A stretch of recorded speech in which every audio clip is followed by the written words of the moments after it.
A routine staircase renovation turned into a real nightmare.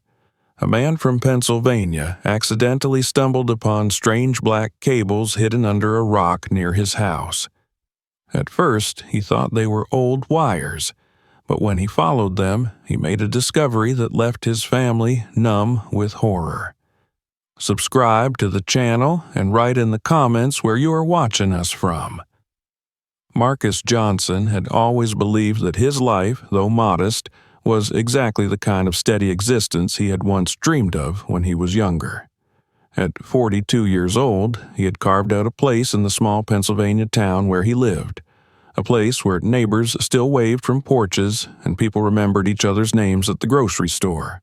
For a man who had grown up moving from one rented apartment to another, always with the uncertainty of when the landlord might raise the rent or when another move would be forced upon his family, there was nothing more satisfying than the permanence of his own home. The house had not been purchased by him in the usual sense, but inherited from his Uncle Harold after his passing. It was large, a 2-story structure built several decades ago, its white paint faded to cream, its porch sagging a little at the edges, yet it was solid, with the kind of craftsmanship newer houses rarely had. To Marcus, the house represented both family and endurance. He took pride in maintaining it, even though his job at the local auto repair shop often left him tired by the evening. He was known among his co-workers for his ability to bring rusted, stubborn engines back to life. People trusted him, not only because he was skilled, but because he was honest. When customers handed him their keys, they knew he would fix only what truly needed fixing and charge them fairly. That kind of reputation, hard-earned in a small town where gossip traveled fast, meant something. And it was this same dedication he poured into his family and his home. Inside the house, life followed a comforting rhythm. His wife, Clara, was a teacher at the nearby elementary school. Her days were filled with the clamor of children and the endless patience it required to mold young minds, but she never carried frustration home. Instead, she brought warmth, filling the house with laughter, kindness, and the soft clatter of pots and pans as she cooked family dinners. Their son, Daniel, was 15 and already taller than his father, though lanky and still growing into his frame. He was a boy who balanced the awkwardness of adolescence with surprising bursts of thoughtfulness, especially when it came to his younger sister, Michelle. She was only 9, with a smile that seemed to light up the darkest days. Her giggles, often echoing from the upstairs rooms as she played with dolls or read stories aloud to herself, were the soundtrack of Marcus's evenings. The Johnsons had traditions, ones Marcus held dear. On Sundays they went together to church, afterward gathering at the table for a meal Clara had prepared. Sometimes he would grill outside, the smoke of the barbecue rising into the summer air while the children chased each other across the lawn. In those moments, Marcus often thought that life had given him more than he could have ever expected. He had grown up in hardship, watched his parents struggle, and promised himself he would build something better for his own children. Now, he felt he had succeeded. Yet, for all his love of the house, Marcus knew it was far from perfect. Time had left its mark. Paint peeled from the wooden siding, the floorboards creaked in the upstairs hallway, and the basement smelled of damp earth no matter how often he aired it out. But the most troubling were the concrete steps at the back of the house, leading from the kitchen door into the yard. They had cracked and shifted, dangerous now for Michelle, who sometimes leapt down them 2 at a time despite her father's warnings. Marcus had long meant to repair them, but work, bills, and the 1,000 distractions of daily life had always pushed the project aside. Until now. On that summer morning, with the sky bright and the air thick with the buzzing of cicadas, Marcus finally decided it was time. He had taken a few days off work, intending to dedicate them to the kind of household repairs that could no longer be postponed. The steps would be his first task. He rose early, drank a cup of black coffee while the rest of the family still slept, and stepped outside with a sledgehammer and shovel in hand. The concrete was old, patched in places where Harold had clearly tried to fix it years before. Marcus remembered his uncle as a man who rarely smiled, whose life had been spent mostly inside these walls with little interest in the outside world. He had been strict, secretive even, and while he had provided Marcus with this house, he had never provided much warmth. Still, the gift of the home had been invaluable, and Marcus never let his memories of Harold's odd ways sour his gratitude. The first swing of the hammer cracked the top step, sending shards of gray stone scattering into the grass. Dust rose into the air, clinging to Marcus's sweat. It was hard work, but he relished it. Each strike seemed to release the house from another layer of age, another relic of neglect. As the morning stretched into afternoon, Marcus worked with determination, breaking apart the stubborn concrete and hauling the chunks aside with the shovel. The children eventually woke and came outside, curious about the noise, and Clara stood in the doorway with a towel in her hand, calling out for him to take breaks and drink water. He waved her off with a grin, though his back ached and his arms burned from the effort. Hours passed, and the pile of rubble grew higher. Marcus dug deeper into the base of the steps, intent on clearing everything so he could rebuild them from scratch. It was then, as he pried loose one particularly large stone, that something caught his attention. Beneath the slab of concrete, partially buried in dirt, was the black curve of something that did not belong. At first, he thought it was a root, thick and dark, snaking its way up from the ground. But when he brushed away the soil with his gloved hands, the truth became clearer. It wasn't organic. It was smooth, rubbery, and extended in a straight line into the earth. A cable. Marcus frowned, puzzled. He cleared more soil and revealed several inches of it. It was thick, thicker than any household electrical wiring he had ever seen. The black sheath looked old, yet intact, its surface slightly sticky from the summer heat. He followed it with his eyes as it disappeared deeper into the ground. For a moment, he considered simply ignoring it, covering it again with dirt and moving on. After all, many old houses had strange remnants of past renovations, pipes that no longer carried water, wires that had long since been disconnected. But something about this cable was different. He stood back, wiping the sweat from his brow, and looked at the steps, then back at the cable. A nagging curiosity stirred within him.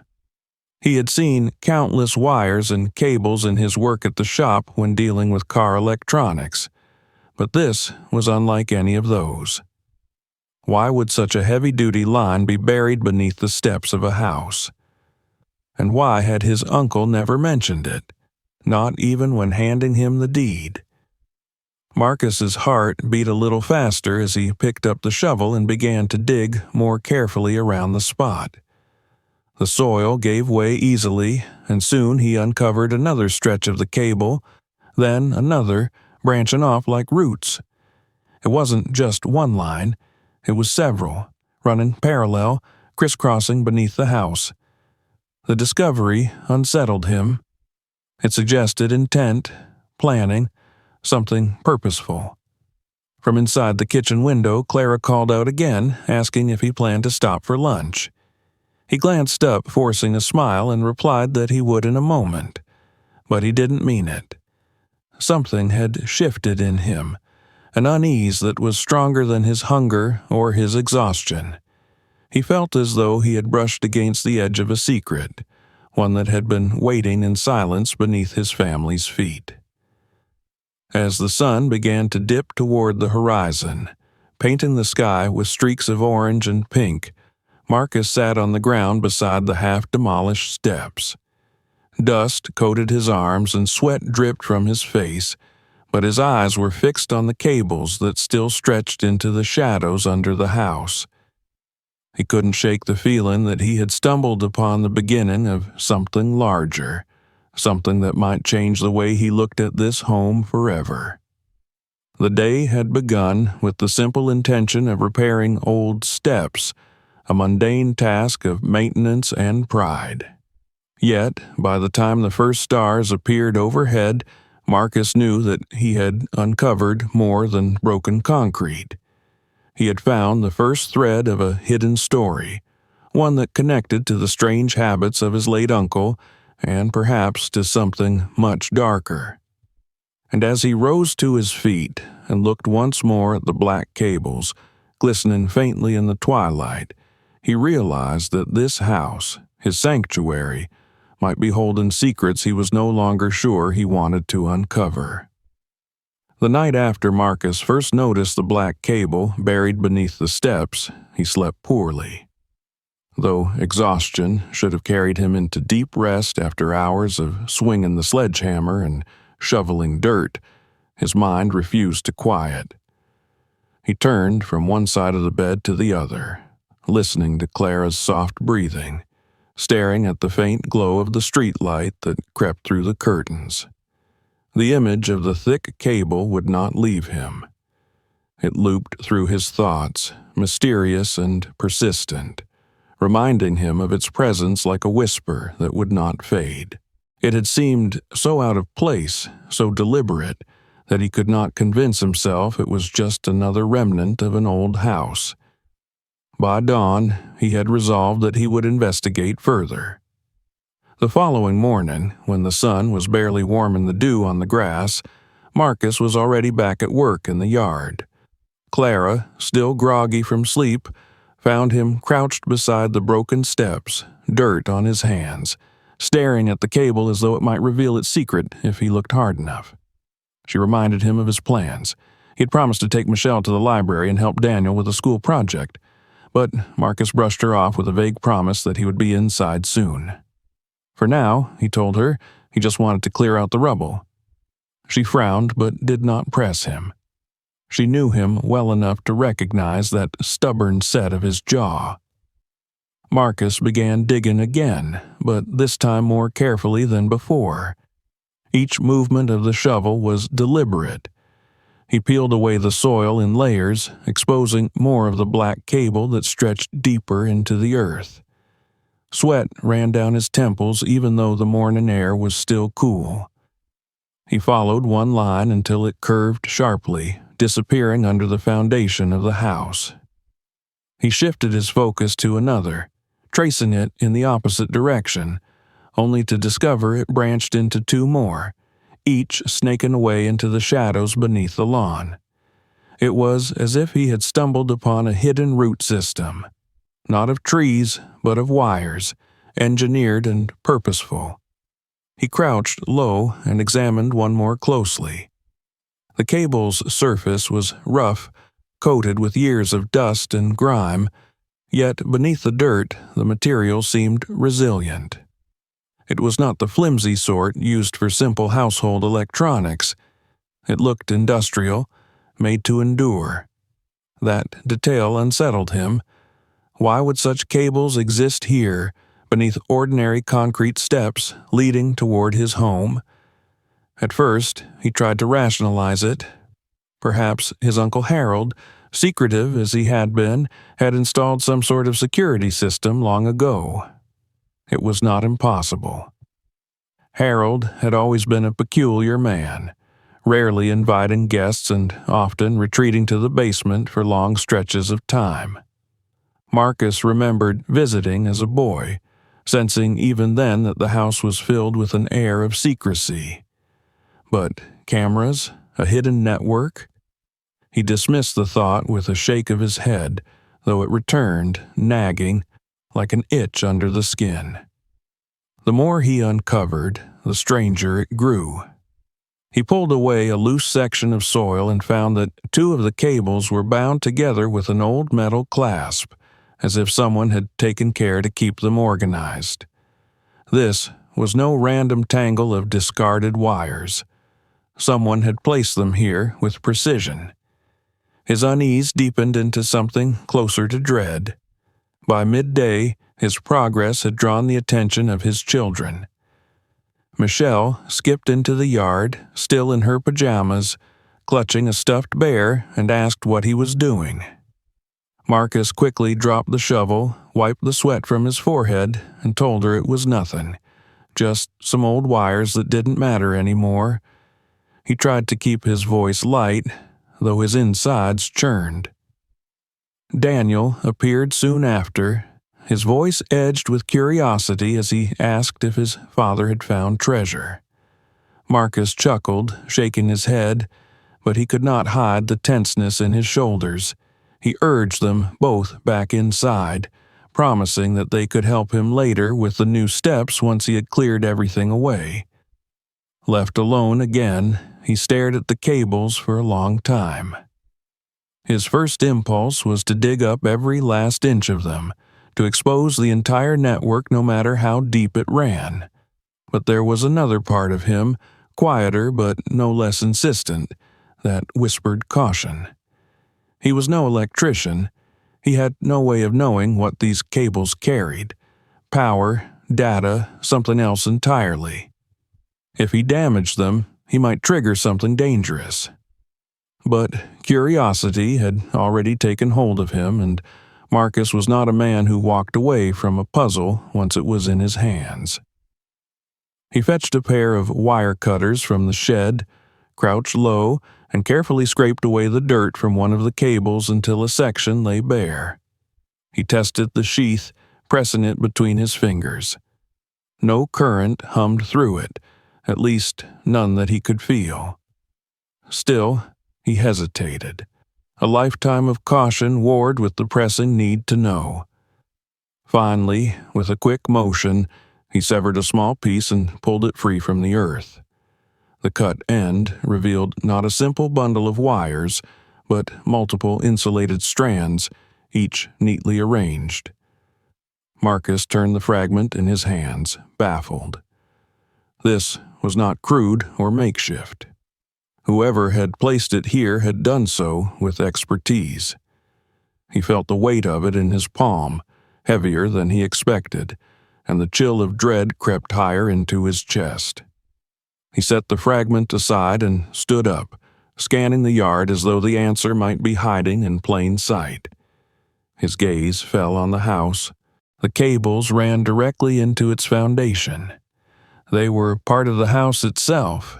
He remembered the countless times he had walked these halls, sat with his family in the living room, tucked his daughter into bed upstairs. And all that time, beneath his feet, this hidden web had lain silent and unseen. By late afternoon, Marcus sat back on his heels, dirt streaking his arms, his shirt clinging with sweat. The broken steps loomed behind him like jagged teeth, the cables stretched before him like veins. He felt the shift inside himself, the way his simple project had transformed into something else entirely. He had begun the day intent on improving his home, but what he had found unsettled the very foundation of it. The house no longer felt like just a house. It felt like a riddle, and one he was not sure he wanted to solve. When Clara appeared again, urging him to come inside for dinner, he reluctantly gathered his tools and brushed himself off. He told her he had made good progress, though he said nothing of the cables beyond dismissing them as old wiring that no longer worked. But inside, his thoughts were restless. He could not accept ignorance. If there was one thing Marcus had learned in his years fixing cars, it was that hidden problems only grew worse when left unchecked. The cables would not leave his mind.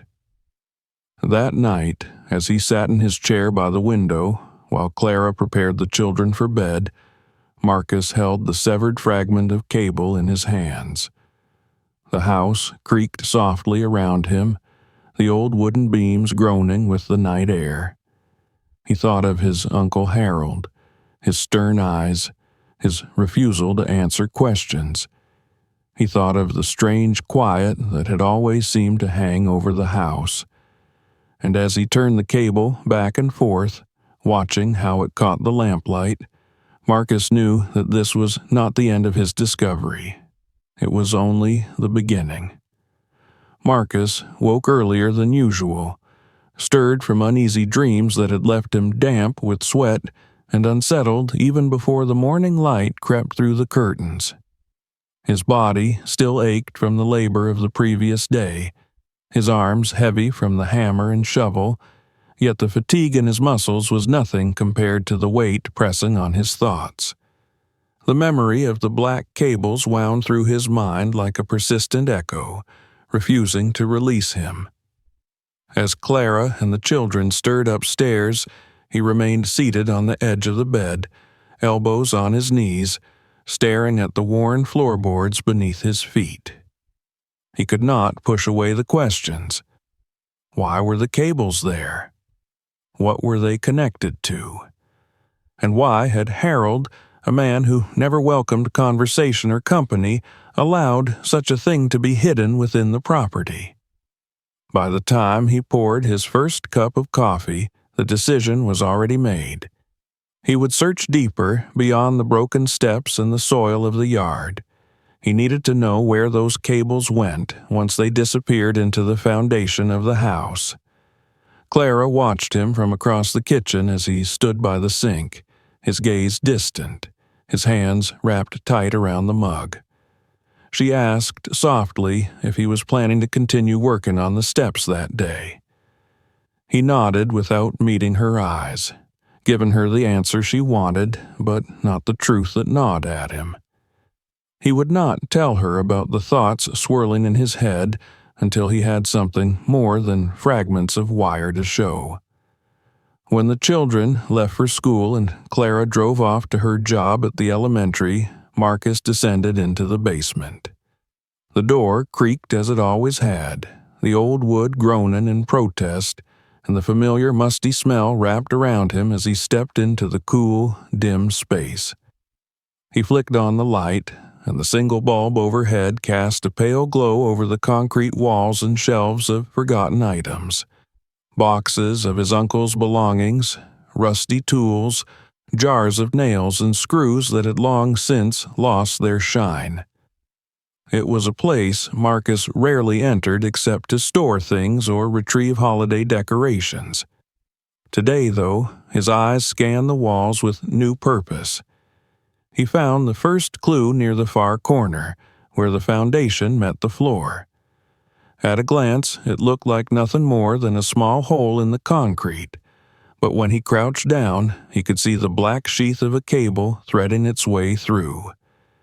He ran his hand along the wall and discovered another hole several feet away, this one slightly larger, the edges worn as though something had rubbed against it for years.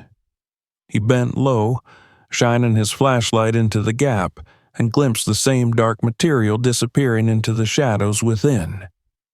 The realization struck him with an intensity that forced him to sit back on his heels. The cables didn't end outside. They weren't remnants buried in the soil and forgotten. They ran directly into the house, through its very foundation, slipping behind the walls like veins carrying an unseen lifeblood. He stood and pressed his ear against the cool concrete, half expecting to hear some hum, some current or vibration, but there was nothing. Only silence. And yet that silence was not reassuring.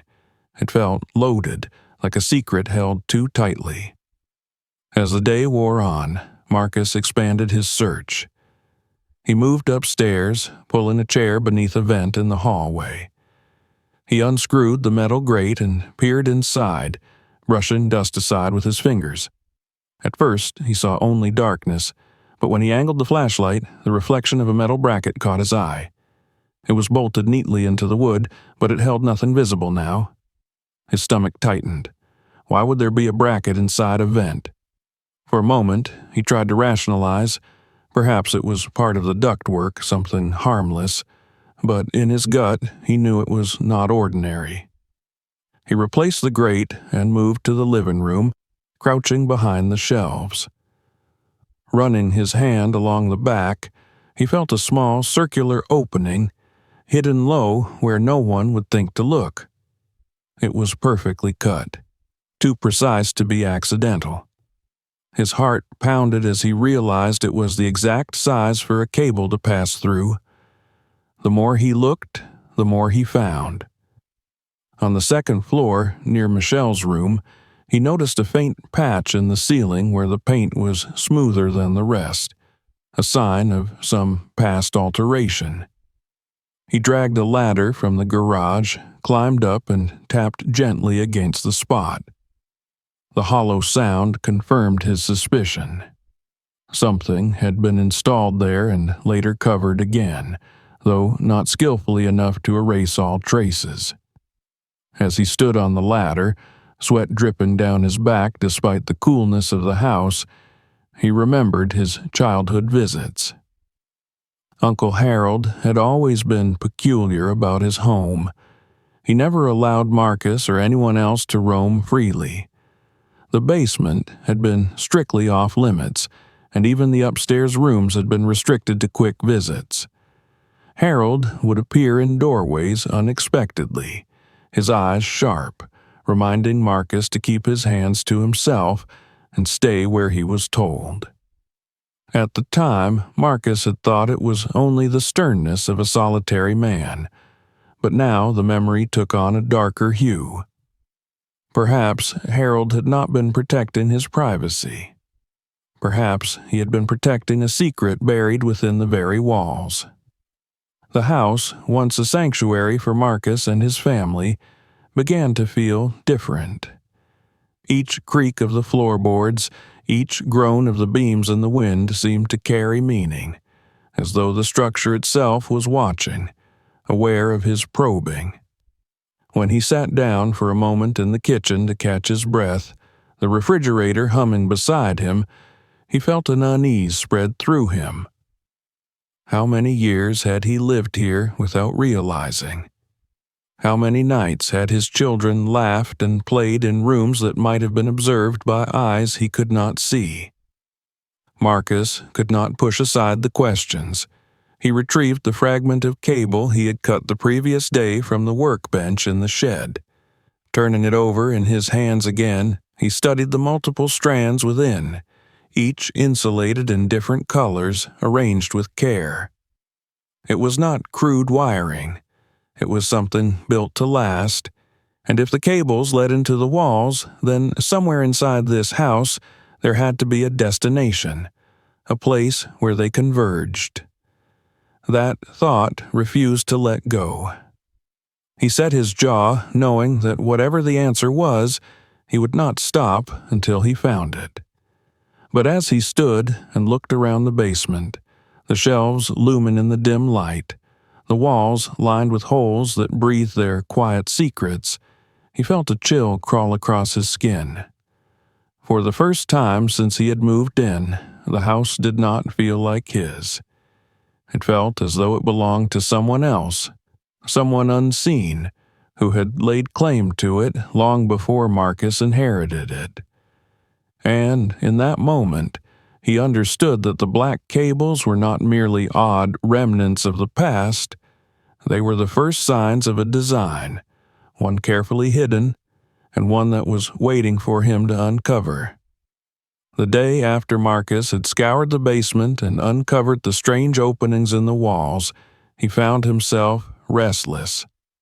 Sleep had not come easily, and when it did, it was punctuated with images of cables curling like serpents beneath the floors and walls of his home.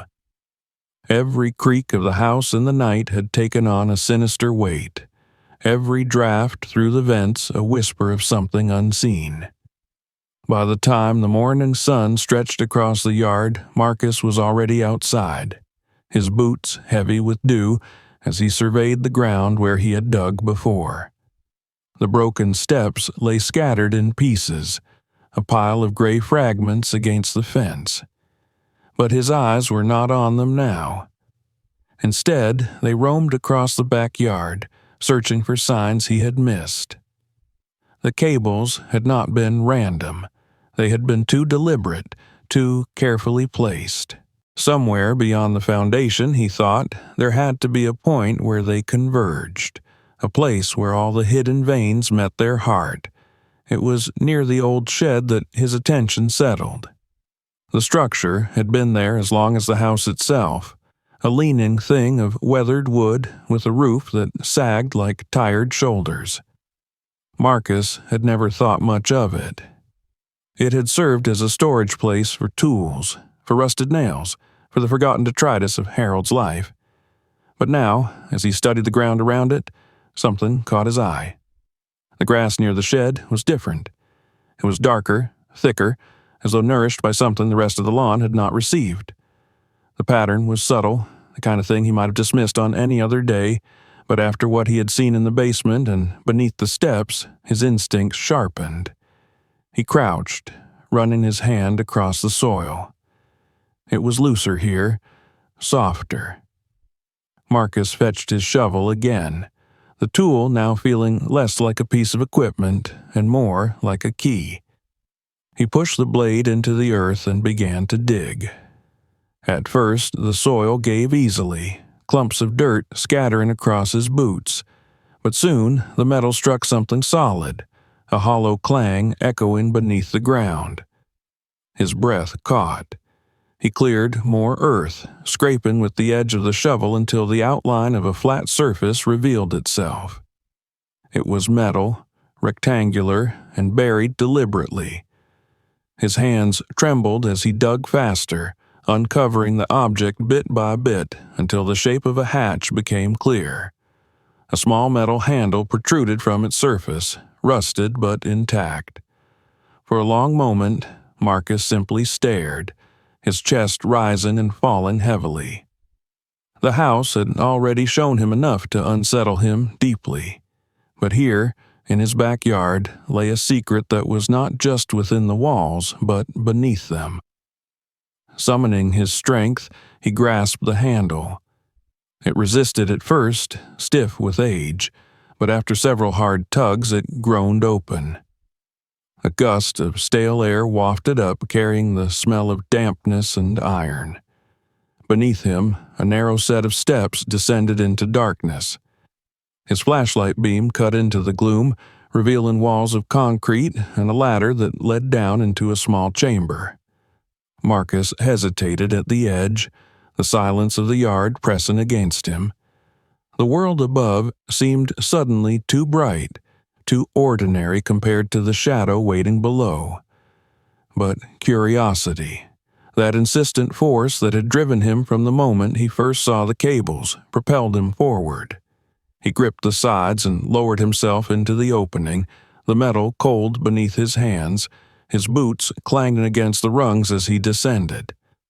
The chamber was small, no larger than a storage room, but what it held made Marcus's stomach twist. Against one wall stood a heavy metal box, its surface speckled with rust, but its edges sharp, intact. From every direction, the black cables fed into it, converging like rivers meeting at a basin. The sight was both mesmerizing and terrifying. He approached slowly, the beam of his flashlight trembling as it lit up the details. The box was bolted shut, but a row of small lights along its side blinked faintly, one after another like a heartbeat. The sight of them stole his breath. Whatever this was, it was not dead. It was alive, functioning even now. With trembling hands, Marcus crouched and ran his fingers along the seams of the box. It was locked tight, but not invulnerable. He fetched a crowbar from the shed above and returned, forcing the edge into the gap and pushing with all his strength. The metal screamed in protest, the echo ringing through the chamber until finally the lid gave way with a violent snap. Inside, neatly arranged, were hard drives stacked in rows, their lights flickering. A recording unit sat at the center, wires bundled into it with precision. The hum of machinery filled the space, faint but steady. Marcus reached out, his fingers brushing the smooth casing, and felt the vibration of something running. For a moment, he could not move. The realization washed over him slowly, chilling his bones. These cables were not relics. They were active, alive, feeding into this hidden heart beneath his yard. And if they were feeding, then something was being collected, something was being stored. He stumbled back, the flashlight beam skittering across the walls. His mind raced. How long had it been here? Who had built it? And most horrifyingly, what had it been recording?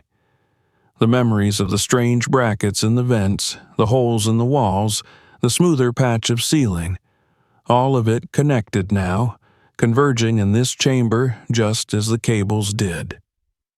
Marcus backed against the wall, his chest heaving. The house above was no longer simply his home, no longer the sanctuary he had built for Clara and the children.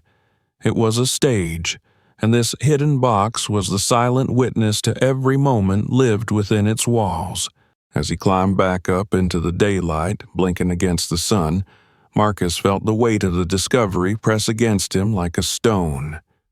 He had set out to repair steps, to make his home safer, but instead he had unearthed a secret buried so deep it threatened to crack the very foundation of the life he thought he knew. He closed the hatch carefully, covering it again with dirt and grass, but the knowledge could not be buried so easily. The image of the blinking lights burned into his mind, refusing to fade. He could not tell Clara yet, not until he understood more. But as he stood in the yard, sweat running down his back, he knew the house was no longer the same. It was a place of secrets, and those secrets were far from finished with him. Marcus did not speak of the hatch that night.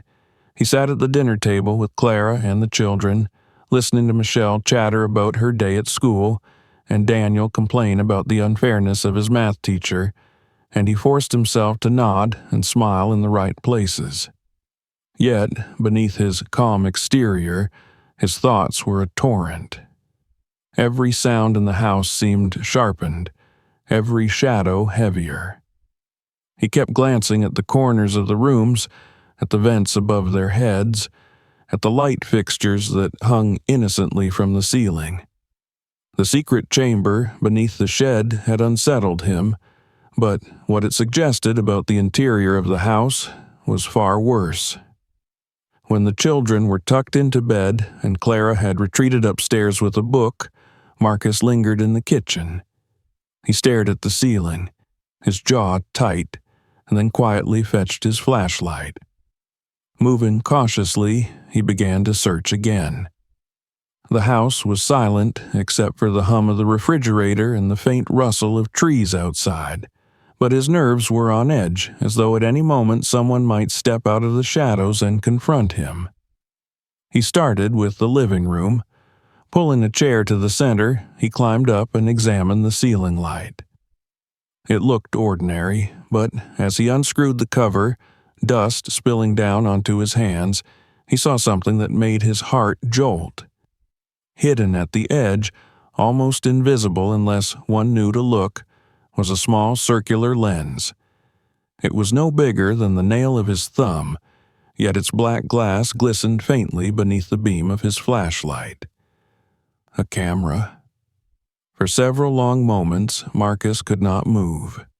His throat tightened as he imagined the years he had spent beneath this very light, laughing with Clara, watching movies with the children, dozing in his chair after long days at the shop, every private moment captured by that silent eye.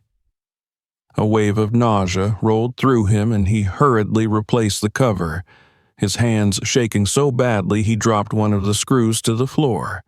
He pressed onward, driven by a compulsion he could neither resist nor fully comprehend. At the far end of the hall, he removed the grate from a vent and shined his flashlight deep inside. Dust motes swirled in the beam, but what lay behind them stole his breath once again. There, tucked against the wall, was another lens, this one angled down toward the hall. A thin wire, almost indistinguishable against the metal, trailed back into the darkness. The dread grew heavier with each discovery. In Daniel's room, he found another camera hidden behind a bookshelf, drilled neatly into the wood so that the opening was camouflaged by shadows. In Michelle's room, his knees nearly buckled when he found one embedded in the base of her nightlight. He tore it out, holding it in his trembling hands, the cord still trailing behind it like a severed vein. By the time he checked the kitchen, the bathroom, and the upstairs hallway, his horror had deepened into something suffocating. There were cameras everywhere, woven into the fabric of the house, each one connected by those same black cables he had unearthed in the yard. It was as though the house itself had been turned into a stage, and he and his family the unwilling performers. Marcus slumped into a chair, burying his face in his hands. The thought of his children living under constant surveillance made him feel sick. Every laugh, every tear, every vulnerable moment had been captured, stored somewhere within that metal box beneath the shed. How long had it been watching? Since Harold had lived there? Since before Marcus moved in? Or had it continued even after Harold's death, quietly recording without anyone's knowledge? The questions spiraled. Who had access to the recordings? Were strangers watching his daughter sleep, listening to his son's conversations, hearing his wife sing softly while she cooked? The intimacy of it all, the complete invasion of privacy, made Marcus feel violated in a way that words could not express. His own home, the sanctuary he had promised his family, had betrayed him. He stood abruptly, pacing the room, his hands clenched into fists. Anger burned through the fog of fear. Harold. His uncle had known. He must have been the one to install it all, or at the very least to allow it to be installed. The man who had given him the house had not given him a gift at all.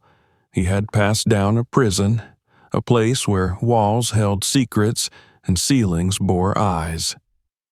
Marcus's memories of Harold, the locked doors, the sharp commands, the forbidding stares, suddenly seemed less like quirks of a reclusive man and more like the habits of someone protecting something monstrous. Still, Marcus could not shake the feeling that the system had not died with Harold. The blinking lights he had seen in the chamber told him it was still alive, still collecting, still storing. Someone, somewhere, had been gathering his family's life like a collection of stolen artifacts. The thought made his skin crawl. He moved through the house again, but this time he was no longer searching. He was dismantling. He ripped the cameras from the vents, the shelves, the lights, yanking the cords free and tossing the devices onto the floor. Each snap of wire was a small act of defiance, a way of reclaiming the space that had been taken from him. But no matter how many he removed, the weight in his chest did not ease. He knew there were more, countless more, buried deeper, hidden better. The house was riddled with them. By the time Clara came downstairs, rubbing her eyes and asking what all the noise was about, Marcus stood in the middle of the living room surrounded by broken pieces of plastic and wire. He wanted to tell her everything, to spill the truth and collapse into her arms, but when he opened his mouth, the words died on his tongue. She would be terrified. The children would be terrified, and he was not ready to confront the full consequences of what he had discovered. Not yet. So he lied. He told her he had found old wiring in the walls that needed replacing, and that in pulling it out, he had made a mess. Clara frowned but accepted the explanation, trusting him as she always had. Marcus forced a smile, but inside his heart ached with guilt. That night, lying awake beside her in the dark, he could not close his eyes. Every creak of the house sounded like a whisper, every shadow a hidden lens. He thought of the blinking lights in the box underground, steady and patient, still collecting, still alive. He thought of the years of footage it must contain, his family's most intimate moments stored like specimens. And as he stared into the darkness, Marcus realized that tearing out cameras would not be enough. The system was larger than he had imagined, older, more deeply rooted.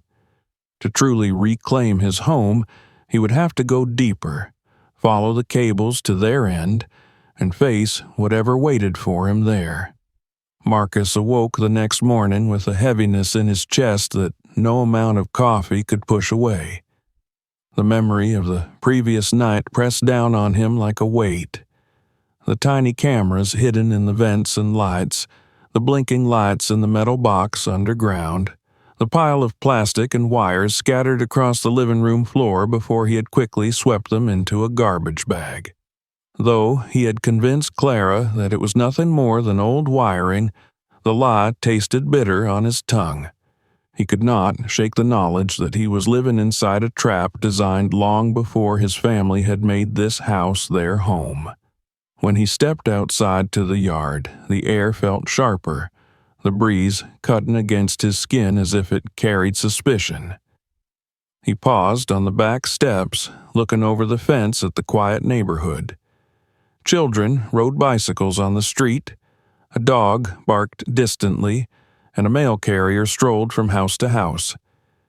It was all so ordinary, so safe, and yet Marcus's eyes caught on a dark sedan parked halfway down the block. He had seen it the evening before, but then it had seemed like nothing. Someone visiting a neighbor, perhaps. Now, in the light of day, the car looked out of place. Its windows were tinted darker than most, and no one emerged from it. No door opened, no engine started. It simply sat there, silent and watching. The longer he stared, the more his nerves prickled. Was it paranoia? He rubbed his temple and forced himself to return to the shed, but even as he busied his hands with tools, his mind replayed the image of that unmoving car.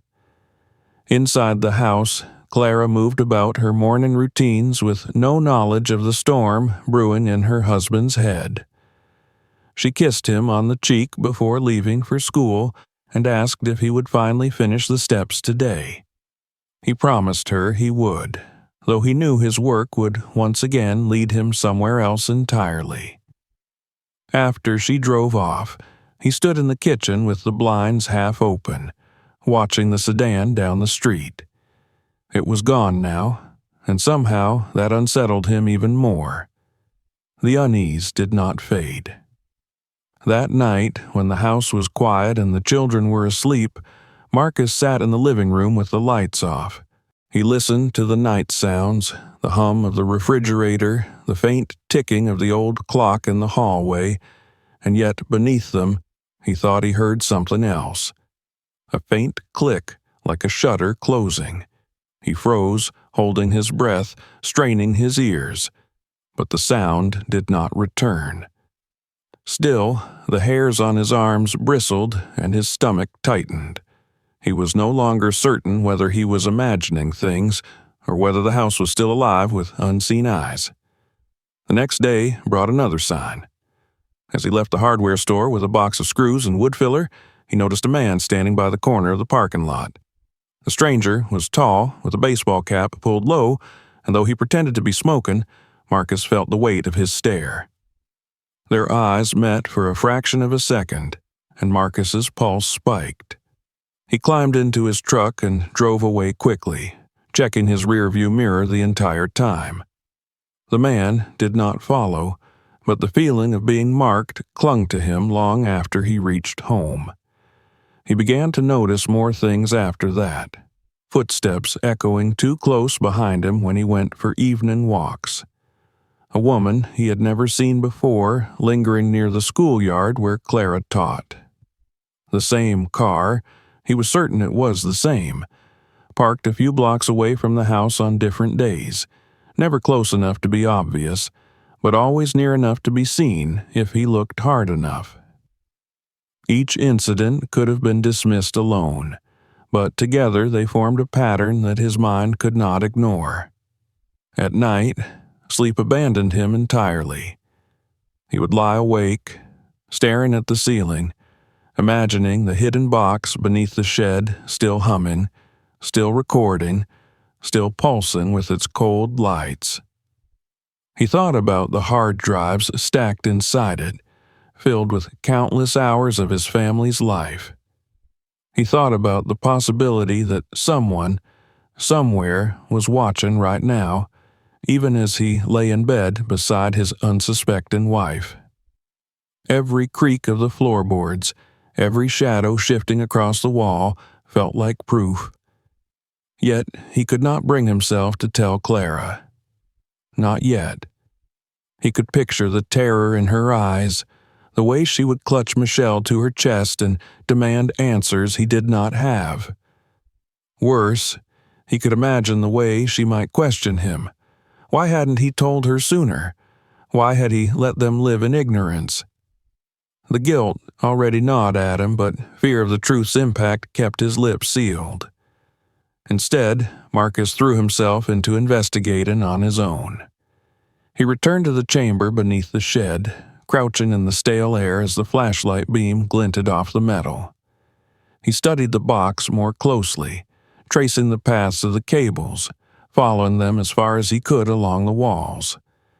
They branched out into tunnels too narrow for him to crawl through, vanishing into the soil and stone. He yanked one free with all his strength, but even then it resisted, as though the house itself refused to be unplugged. In frustration, he carried one of the hard drives up to the workbench in his shed. He had no experience with such devices, no idea how to read what they contained, but holding it in his hands gave him both dread and determination. It was heavy with secrets. He could feel it. The question was whether he was ready to see them.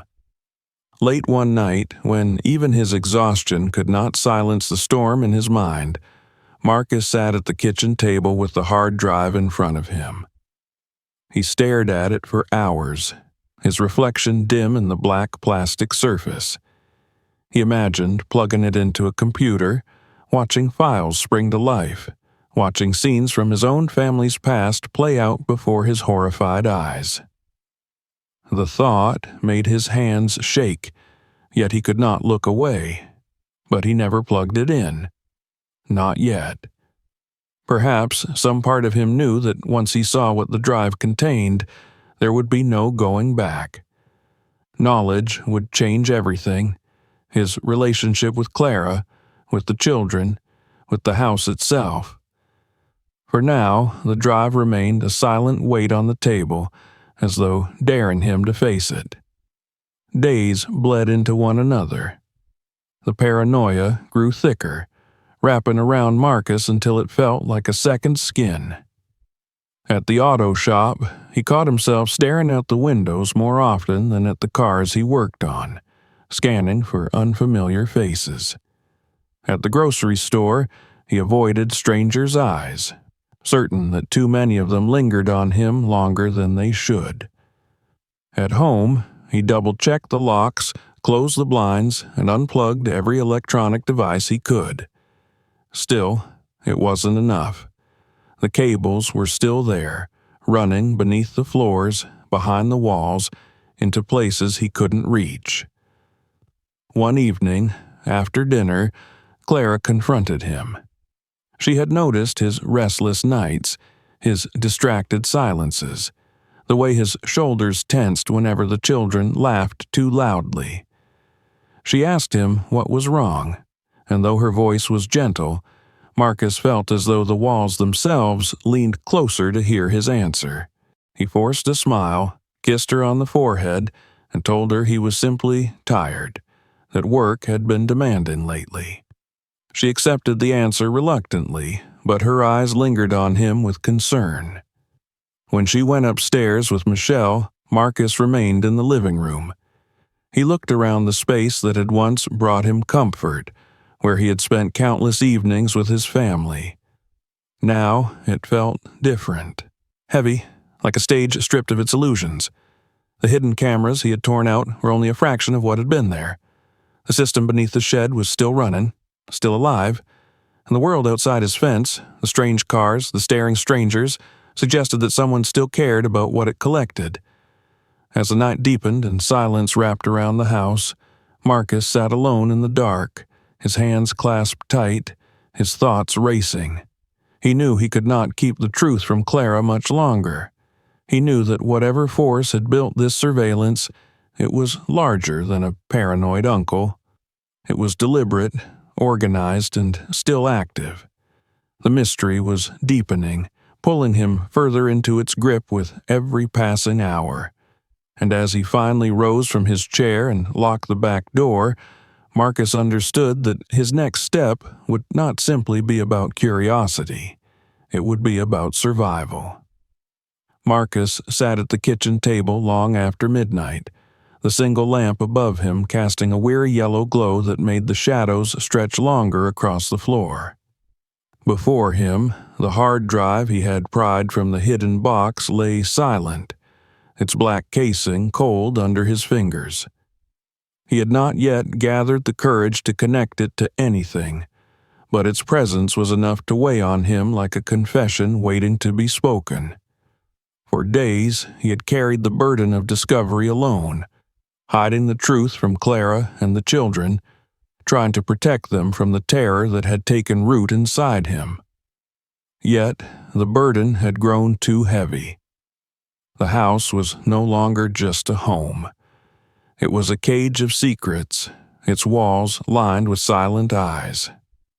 Clara had begun to sense it too. Though Marcus had not told her the details, she felt the shift in him, the restless way he prowled the rooms at night, the tension in his shoulders, the flicker of fear in his eyes whenever a car lingered too long on their street. She had stopped asking directly what troubled him, perhaps afraid of the answer, but her silence was filled with worry. Their children had begun to notice as well. Michelle had asked why Daddy didn't smile as much anymore, and Daniel had muttered that something weird was going on in the house. Marcus knew he could not keep up the charade much longer.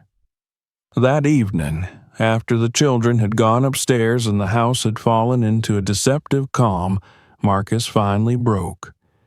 He sat Clara down in the living room, his hands clasped tightly, his voice trembling as he told her everything.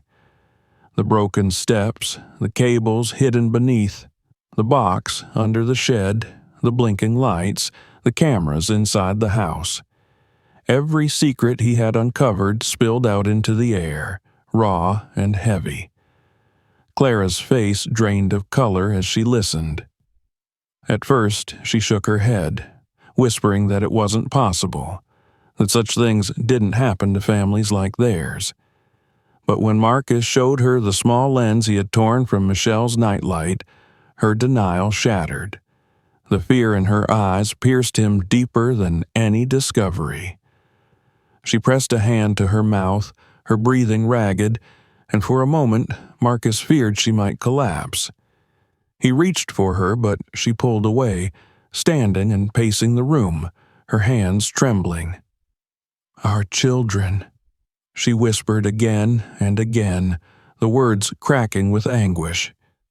Marcus tried to soothe her, but there was no comfort in this truth. Their home had betrayed them.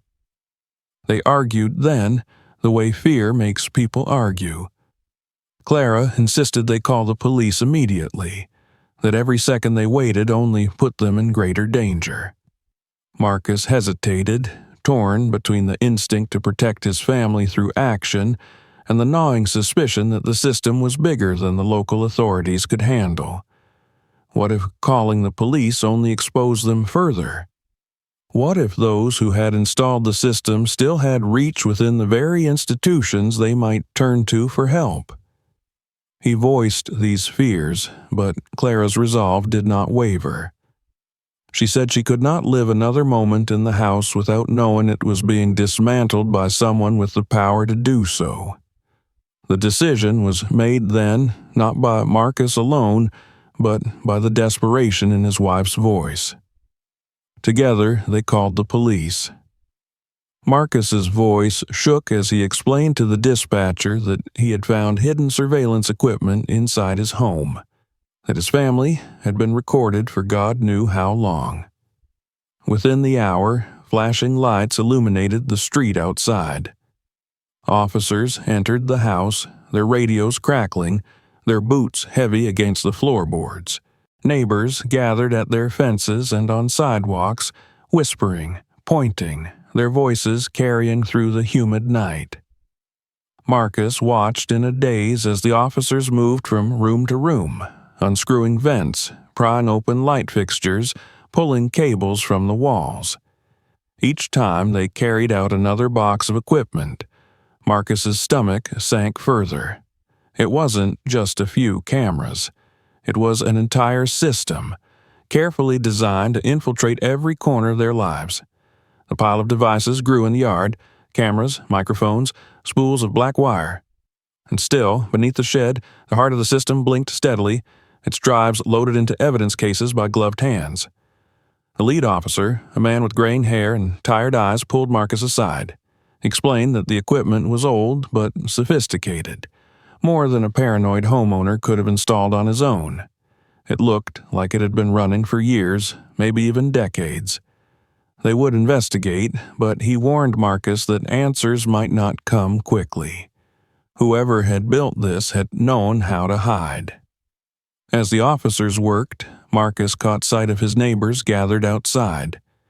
Their faces were pale in the flashing lights, their voices low but insistent.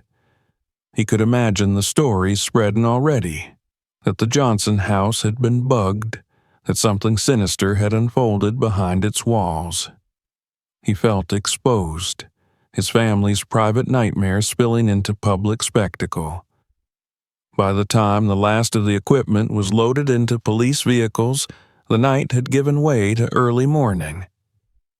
Marcus stood in the yard with Clara and the children, their faces pale, their eyes wide. Michelle clung to her mother's leg, too frightened to let go, while Daniel tried to appear strong, though his trembling hands betrayed him. Clara's arm slipped through Marcus's, but her grip was tight, desperate. When the final cruiser drove away, silence returned to the street. The neighbors retreated indoors, the lights in their windows flickering out one by one until only the Johnson house stood awake in the dawn. Marcus looked up at its windows, once symbols of warmth and safety, and felt a hollowness spread through him. The house had not been theirs, not truly, not for a single day. It had been something else entirely, a stage, a prison, a lie. Later, when reporters called and asked for a statement, Marcus struggled to find words. He told them only that he would never look at his home the same way again. How could he, knowing that every moment he had believed private had been watched, collected, stored? The laughter of his children, the intimacy of his marriage, the quiet prayers whispered in solitude, all of it stolen by unseen eyes. In the weeks that followed, the family remained in the house while the investigation unfolded. But the atmosphere had changed irrevocably. Every corner felt suspect, every shadow carried memory of violation. Clara spoke often of moving, of starting fresh somewhere else, but Marcus was torn. The house had been his inheritance, his legacy. To abandon it felt like surrender, yet to stay felt like living inside a wound that would never heal. At night, he lay awake beside Clara, listening to the silence that pressed in heavy around them. He thought of Harold, of the strange man he had been, of the secrets he had guarded so fiercely. He thought of the system still humming underground until he had forced it into the light, and he wondered whether the true extent of what it had recorded would ever be known. The police might search, the reporters might speculate, but the truth, Marcus feared, was buried deeper than cables or hard drives. It was buried in the very fabric of the house, in the choices of a man long gone, in the shadows of institutions that might have had reason to watch. One thing he knew with certainty: the innocence of his home was gone. The walls that had once held the warmth of family dinners and children's laughter now held scars invisible but permanent. Marcus would never again walk its halls without glancing over his shoulder, never sit in its rooms without wondering who had been watching. He had set out to repair broken steps, to strengthen the foundation of his family's safety. Instead, he had uncovered a nightmare that had hollowed out that foundation, revealing how fragile and exposed they had been all along.